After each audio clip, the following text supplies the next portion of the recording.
खतने की रस्म यहूदियों में क्यों बाकी रही और मसीहियों ने इसे क्यों छोड़ दिया?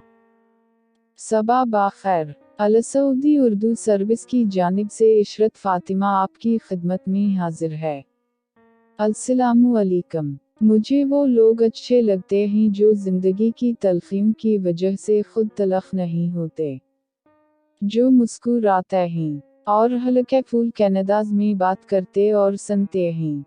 यकीन जानिए जिंदगी इन्हीं लोगों की वजह से खूबसूरत और जीने के काबिल है। अपनी पैदाइश के 8वें दिन हजरत ईसा के भी खतने किए गए, मगर इनके बाद आने वालों ने इस रस्म को तर्क कर दिया। हालांकि यहूदियों और मसीहियों में कई रिवायत अब भी मुश्तरका हैं। मुसला अहम दिनों पर इज्तिमाई इबादत। मसीही लोग क्यों अपने नौमौलूद बच्चों के खतने नहीं करते? इसका जवाब बाइबल में मौजूद है। बाइबल के अहदनामा जदीद या न्यू टेस्टामेंट के मुताबिक यहूदियत और मसीहियत में खतनों के बारे में तजाद 50 ईस्वी में आया और सीनेट पौलुस और सीनेट पीटर पतरस के दरमियान इस मौजू पर सख्त बहस हुई। कैथोलिक यूनिवर्सिटी ऑफ यूरागोए में मजहबी फ़लसफ़े के प्रोफेसर मैगिल पास्तूरिनो ने अल-सऊदी उर्दू सर्विस को बताया, ये कलीसा का पहला इदारा जाती इख्तिलाफ था। सीनेट पाल को इस वक्त तक सीनेट या बुजुर्ग का दर्जा नहीं दिया गया था और वो सिर्फ पाल ऑफ तरसूस के नाम से जाने जाते थे। पाल शुरू में शरीयत मौसूए के फ़िक़ी यानी फरीसी थे और हज़रत ईसा के हवारियों को सताया करते थे, मगर फिर बाइबल के मुताबिक वो बदल गए और उन्होंने पूरी दुनिया में यीशु मसीह का पैगाम फैलाया। गलील या अल-जलील शहर से ताल्लुक़ रखने वाले पीटर, नज़रत या अल-नासरा शहर से ताल्लुक़ रखने वाले यीशु मसीह की तरह पाल भी यहूदी मसीही थे और इसलिए इनके खतने हुए थे।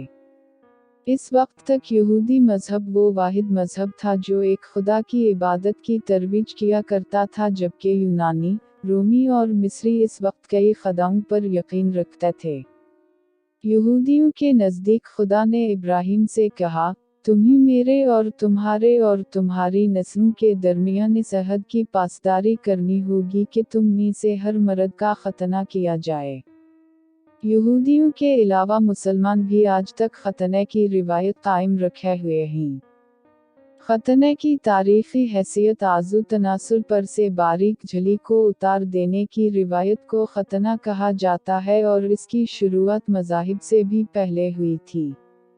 ये दुनिया का कदीम तरीन अमले जराही है और हालांकि इस हवाले से मुकम्मल सबूत दस्तयाब नहीं, मगर पीडियाट्रिक सर्जन अहमद अल-सलीम की किताब an illustrated guide to paediatric urology के मुताबिक माना जाता है कि ये अमल 15,000 बरस कबल मसर में शुरू हुआ था। अल-सलीम बताते हैं कि कैसे कई मुआशरों ने सफाई से लेकर बुलूगत को पहुँचने की रसूमात जैसी मुख्तलिफ वजूहात की बना पर खतने की रस्म जारी रखी, जिसका मकसद खुदा को खुश करना या अपनी सकाफती पहचान का इजहार करना होता था। मैगिल पास्तूरिनो कहते हैं कि मजहब की हुक्मरानी हर चीज़ पर थी, सफाई सुथराई से लेकर खुराक सियासत, हर चीज़ पर।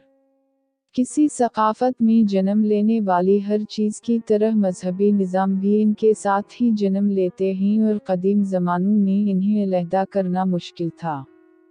जब उन्हें सफाई के किसी अमल पर कानून साजी करनी होती तो इसके लिए भी मजहब का इस्तेमाल किया जाता कि इनके कानून खुदा का कानून था। इसके अलावा कोई कानून नहीं था। यहूदियत में इस मौक़िफ़ की नफ़ी नहीं की जाती, ताहम ये कुछ फ़र्क के साथ मौजूद है। रबी डैनियल डोलिंस्की कहते हैं कि कुछ ऐसे लोग हैं जो कहते हैं कि मजहबी तसव्वुर के अलावा सफाई सुथराई में इसके किरदार की वजह से लोग ज़्यादातर इस पर अमल करने लगे। पर अगर हम ये ना भी जान पाएं कि ये मजहबी वजूहात की बना पर शुरू हुआ या सिर्फ कदीम ज़मानों में समीरी और सामी मुआशरों में खतने किए जाते थे, मगर 2007 में अक़वाम मुत्तहिदा के एड्स प्रोग्राम की एक रिपोर्ट के मुताबिक इन सकाफ़तों से दूर माया और एज़टेक मुआशरों में भी इस पर अमल किया जा रहा था, लेकिन वसी पैमाने पर मौजूद होने के बावजूद इस तर्ज़ी अमल को हर किसी ने कबूल नहीं किया था। قدیم یونان میں ورزش کی بہت اہمیت تھی اور مردانہ برہنگی کو بہت پسند کیا جاتا تھا۔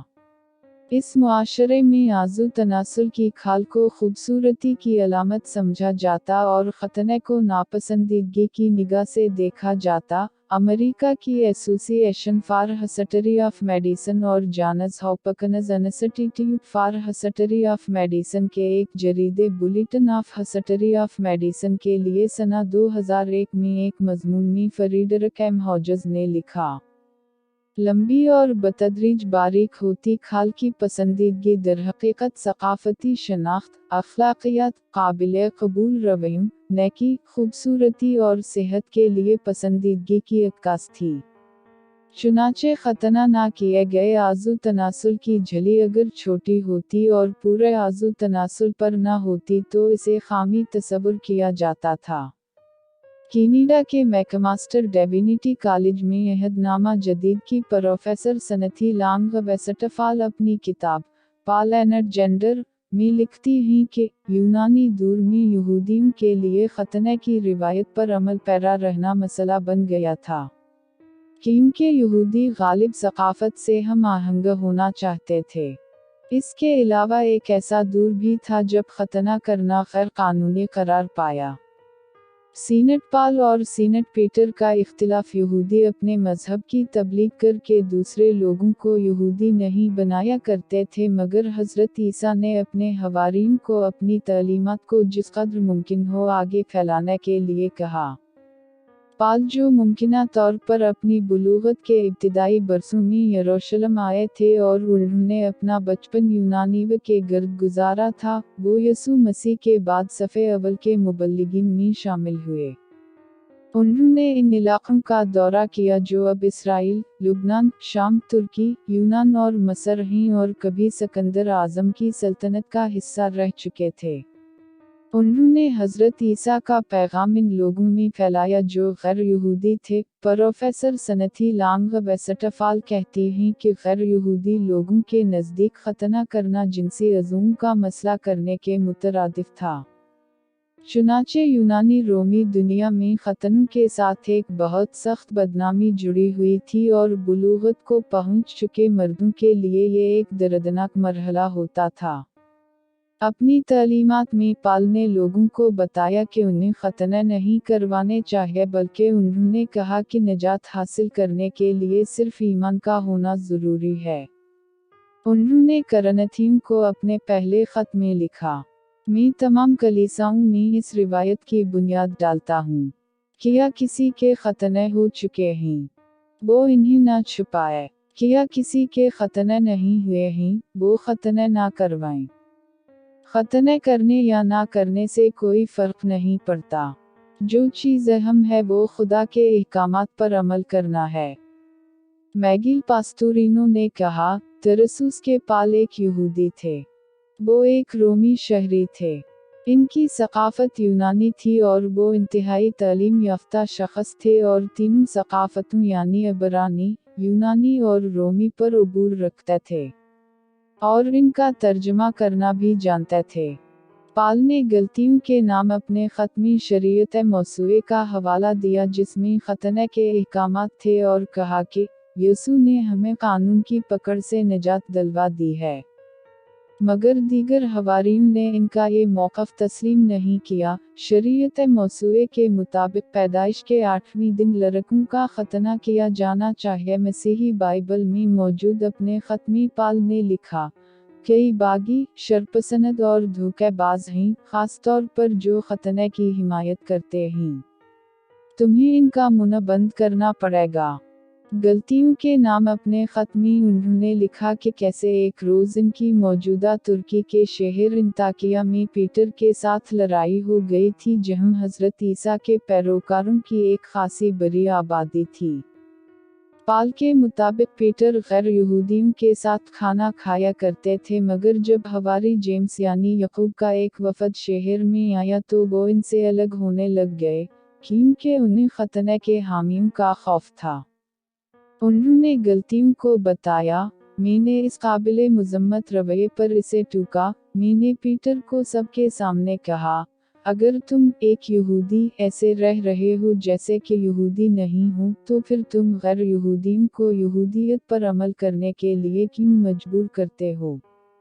मसर में ख़वातीन के खतना करने की रिवायत। उन माओं की कहानी जो अपनी बेटियों को इस गैरकानूनी अमल से बचाना चाहती हैं।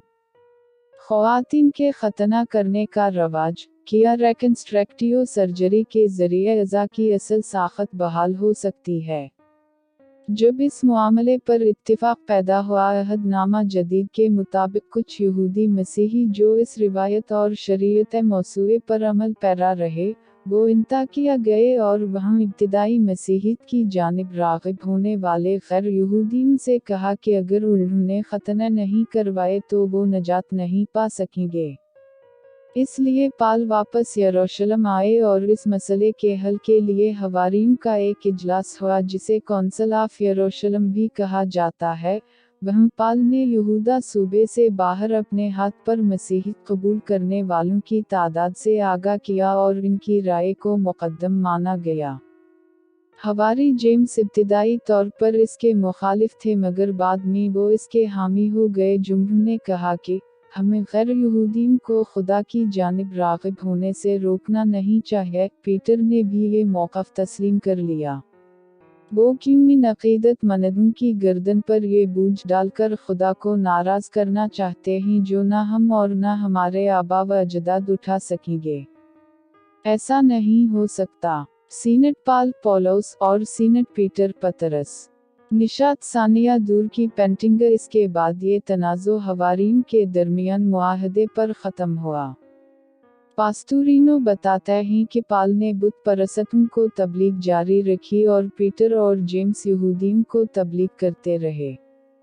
बाइबल के मुताबिक हवारियों ने इसके बाद इंताकिया, शाम और सलीसी कैलिकी, मौजूदा तुर्की के गैर यहूदियों के नाम एक ख़त लिखा जिसमें उन्होंने लोगों को बताया कि उन्होंने फैसला किया है कि बुतों को दी गई कुर्बानी, खून, गला घूंटकर मारे गए जानवरों और जिनसी बेरा रवि के अलावा कोई पाबंदी नहीं लगाई जाएगी। जब ये ख़त इंताकिया पहुंचा तो ईमान रखने वाले अफराद ने इसे पढ़ा और खुशी मनाई कि उन्हें अब खतना नहीं करवाने होंगे। प्रोफेसर सनथी वेस्टफाल कहती हैं कि पाल गैर यहूदी मर्दों में एक हीरो बन गए और उन्होंने अंजील की तालीमात के फैलाव में एक बड़ी रुकावट दूर कर दी थी। खतना शुदा मसीही कलीसा की जानिब से शरीयत मौसूए की पाबंदियों ख़त्म किए जाने के बावजूद अफ्रीका में कई इलाक़े हैं जहां खतना एक रस्म है। मसर में क़िब्ती मसीही, एथियोपी में क़दामत पसंद मसीही और कीनिया में नोमिया चर्च इसकी चंद मिसालें हैं, और मजहबी वजूहात के अलावा भी दुनिया में 5 ऐसे ममालिक हैं जहां मसीही सक़ाफ़त होने के बावजूद लड़कों की अक्सरियत खतना शुदा है। इनमें से एक अमेरिका है। 1870 में अमेरिकी मेडिकल एसोसिएशन के बानी अरकान में से एक डॉक्टर लुइस सायर कुछ अमराज की रोकथाम या इलाज के लिए खतने करने लगे। अहमद अल-सलीम कहते हैं कि इनके साइंसी मकालों और खतनों के लिए इनकी हिमायत के बाइस तकरीबन तमाम नौमौलूद बच्चों के खतने किए जाने लगे। अमेरिका से ये रिवायत कनाडा और बरतानिया पहुंची और इसके बाद न्यूजीलैंड और ऑस्ट्रेलिया में भी फैल गई। फिर कई ममालिक में खतने के फ़वाइद और नुक़सानात पर होने वाले साइंसी इख्तिलाफ़ात के बाइस नौमौलूद बच्चों के खतने बंद कर दिए गए, मगर अमेरिका में अब भी ज़्यादातर मर्द खतना शुदा होते हैं। ऐसी और बहुत सी वीडियोज़ के लिए हमारे चैनल को सब्सक्राइब करें और वीडियोज़ को लाइक भी करें। शुक्रिया। अब आपसे आपकी अपनी इशरत फ़ातिमा इजाज़त चाहती है। अल्लाह ताला आप सबका हामी